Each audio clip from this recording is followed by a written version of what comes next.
What up, everybody? Welcome back to SportsTech this week. This week's show is going to be kind of a little more of a personal take from me on a specific sports topic dealing with a local university, a great college university that I attended, Southeast Missouri State University. And before we start, these opinions are just mine. They're not based on anybody else's opinions. They are just of my own.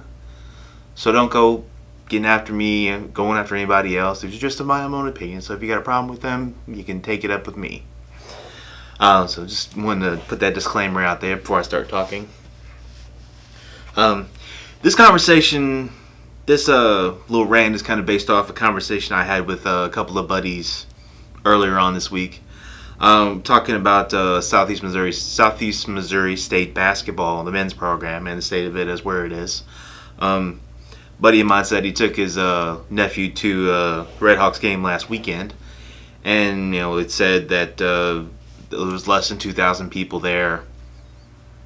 Not very much enthusiasm, but one of the stars of the team that came out and provided a spark for the team was Sikeston native JT Jones, who plays at SEMO in his first year at SEMO.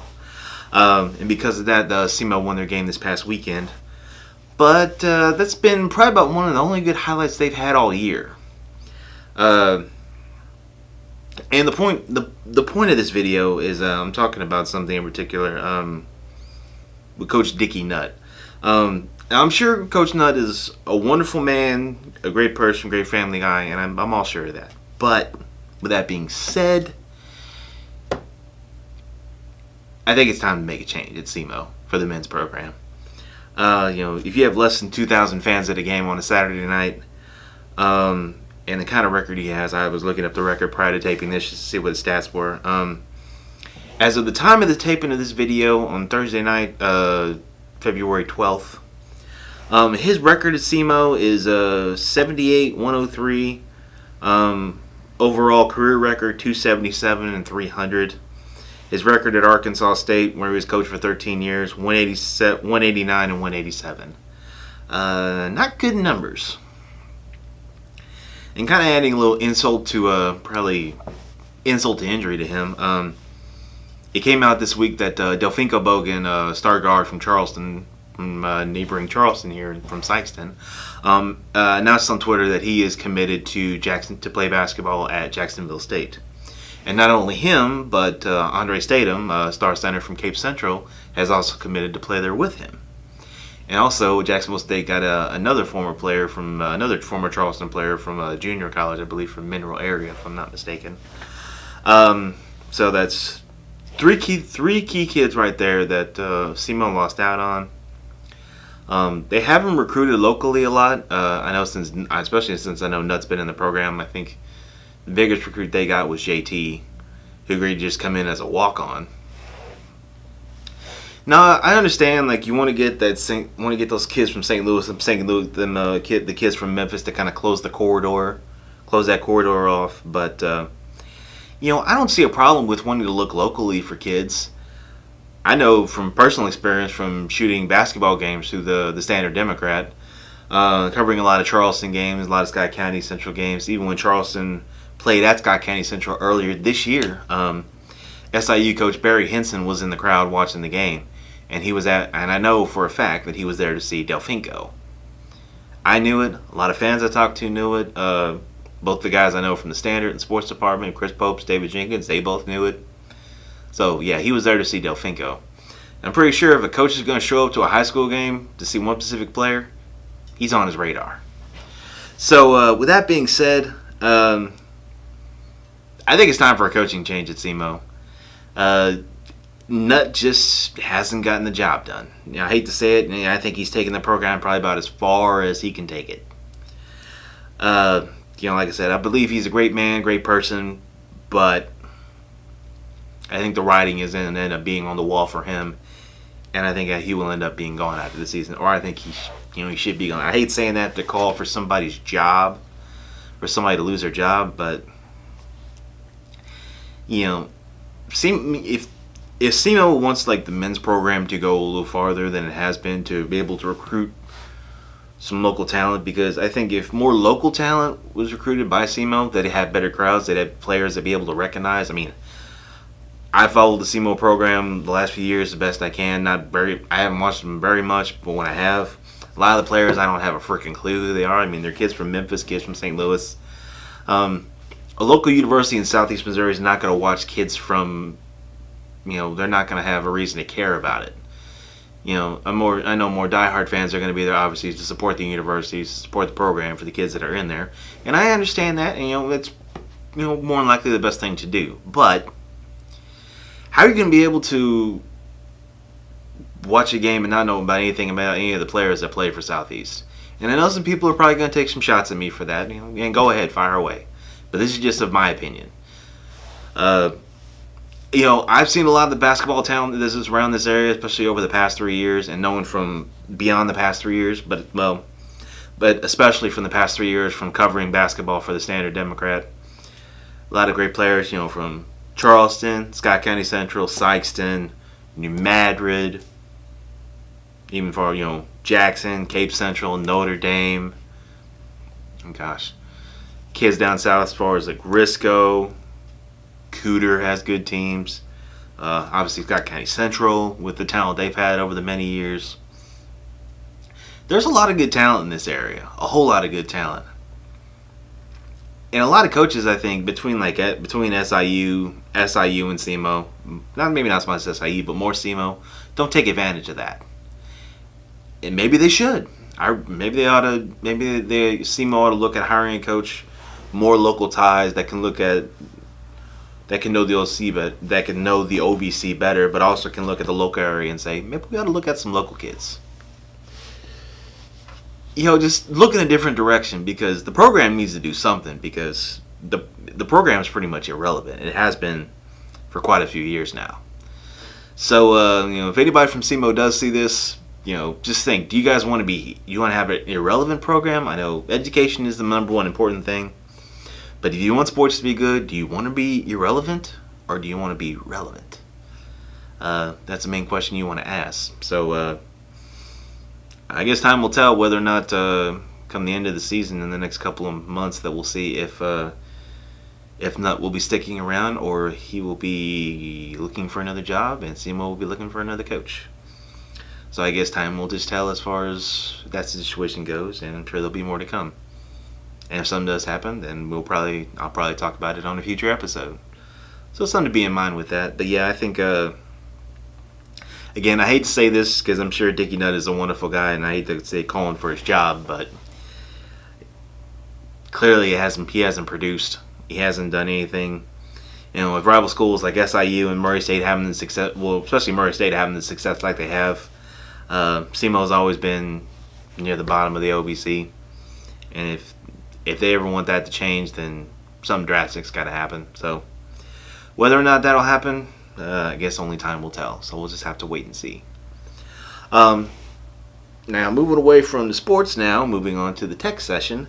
I have an unboxing to do for this video tonight. Well, for this video today, or just this time period. Words are not coming out of my mouth. That makes sense. So we're gonna roll with it anyway. I decided to buy, in order to, add a little more, depth or a new thing to my channel here, I decided I wanted to get a camera for vlogging, basically going around and doing videos of sports things, like taking trips, doing other cool stuff that I like to do, may post an extra video tour on this channel. And this coming weekend, actually, I am heading down to the University of Mississippi with my girlfriend to go watch a little college baseball. Ole Miss is opening their season this weekend at home, and they're hosting William and Mary. And I figured we'd go down for a little baseball action on this Valentine's Day weekend. Figured it'd be some good stuff. So, in order to be able to capture some of the good things that are coming, I decided to purchase a vlogging camera. This is the Cannon N. This is the Cannon Powershot N. This camera I got on a good recommendation from watching a popular YouTuber named iJustine, who knows a good amount of good tech things that I do enjoy from her channel. I'll put a link in the description to the video that she did the review of the Canon series cameras. and so you guys can get a good idea of not only where this came from, but why I think it's a good camera. What do you say? Let's do an unboxing, and I'll give my first impressions about the camera, and we'll check it out. So let me switch my camera around here, and we'll do an unboxing. All right, guys. Now here it is, the Cannon Powershot N. This is the first generation camera that Canon came out with this. The second version is already out right now.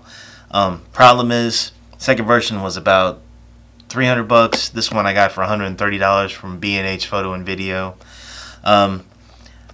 Everything I've read and I've seen about it, I really do think this is a great version in itself. The other one would have been nice to have, but unfortunately I'm doing this on a budget, so this is gonna have to be what it is.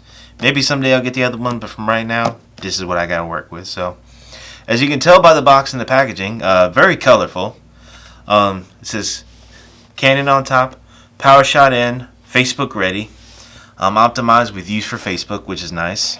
You can see around the sides here. It's got some other good branding, so you can see what the camera looks like there, and some other stuff there. Notes and stuff. Some of the markings on the other side. Wi-Fi certified. Creative shot. Facebook connection button. Zoom ring, shutter ring, hybrid, and a few other things there that I'm just not going to say. It sounds too long. You got some other small writing on the back we're just not going to get into because it's going to be too much. So, but yeah, that's basically what the box looks like. Very colorful, very nice to see, very nice to look at. But let's get into the meat and potatoes of this. Open up and we'll take a look at her.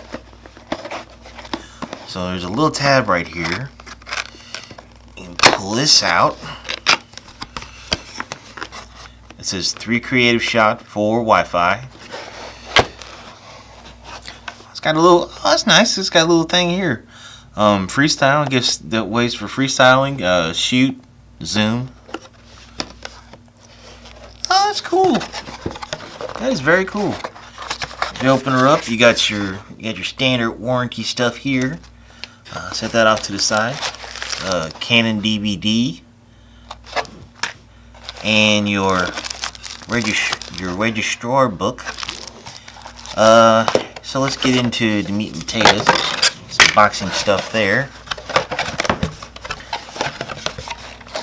Sorry, this is my only second time doing unboxing ever. As we open up the box, we got a micro USB cable here. Obviously connecting for charging the camera and keeping that going. Set that off to the side. Some of the other stuff. We have your battery pack in order for charging. For charging and also for the power of the camera. Looks like we got a little wristband here to keep your camera safe for when you're out and about. And we also have looks like a little charger. Yeah, Canon little charger. It's got Canon branding on the side. Looks like it's a 50 to 60 hertz 7V 100 volt charger, according to the side, and obviously it just pops out like that. You plug a USB at the bottom, and you can plug that up and charge it. Throw that off to the side. And now, of course, we are here for the piece de resistance. I'll slide the box out the way. And this is the camera. Man, first thing I noticed, this thing is small and compact. I just think the video didn't do it justice. So let's take it out of the box. Wow. Look how small that is, guys. Isn't that crazy? That is, wow. Very nice. Great build quality. I remember in the video that iJustine did, you could rotate it up, screen up, about this much. That's about as far up as the screen goes. The N2 version, you can flip this screen. You'll be able to flip the screen all the way up to here. See much farther and go. I guess that's it. You got your handle on the side. You got the Canon. You have your Canon logo at the top. Turn that up. Canon logo there. You have the N series there. Very shiny, very bright. that looks really nice. See what else you got here. You got battery port at the bottom. I don't know if you guys can see this all right. See what else. Facebook ready on the side. Play button, back button there. Camera and video button on the side. On-off switch here. If you open the back, you just have your standard, I guess, logos and stuff that are on there. I don't really know what all that is. But yeah, that's pretty much it. Looking at the camera itself, I like the build quality. It looks really cool. And yeah, it looks pretty nice.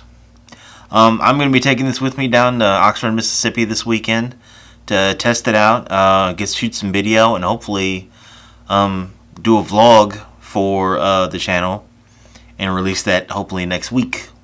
Probably, I don't know if I may release it as a separate video and probably do that like next Wednesday. But I'll be sure to let you guys know. Hit me up. Keep an eye on my Facebook page and also my Twitter handle. My Twitter handle is @sportsguy177. I'll put it somewhere here on the screen and also put a link down in the description. But yeah, that's it. This is the Canon N series camera. I'm really glad it's finally here. It looks awesome. And man, it is small. Small, compact. Wow. I just seen this video, did not even do it justice to see how small this thing is. But it's really cool. I like it. Yeah, that's it. Hope you guys enjoyed this video. Be that cool person to leave a thumbs up. Thumbs up.